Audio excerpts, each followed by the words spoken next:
પશ્ચિમ કચ્છ ભુજમાં એકના ડબલની લોભાવણી જાહેરાતો દ્વારા છેતરપિંડી કરતો ઇસમ એલસીબી દ્વારા ઝડપાયો। સોશિયલ મીડિયા પ્લેટફોર્મનો દુરુપયોગ કરીને એકના ડબલ અને સસ્તા સોનાની લાલચ આપી લોકો સાથે છેતરપિંડી કરવાની કોશિશ કરનાર એક ઇસમને લોકલ ક્રાઇમ બ્રાન્ચ પશ્ચિમ કચ્છ ભુજે ઝડપી પાડ્યો છે।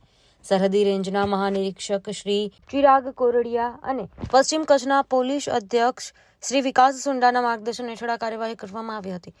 પેટ્રોલિંગ દરમિયાન મળેલી બાતમીના આધારે કોળાઈ પોલીસ સ્ટેશન વિસ્તારમાંથી મસ્જિદ અબ્દુલ્લા થેબાને પકડી પાડવામાં આવ્યો હતો।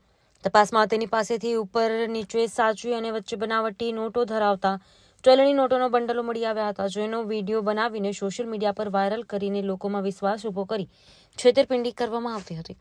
આ મામલે પકડાયેલા આરોપી સહિત એક ફરાર આરોપી સામે કોળાઈ પોલીસ સ્ટેશન ખાતે બીએનએસની વિવિધ કલમો હેઠળ ગુનો નોંધવામાં આવ્યો છે।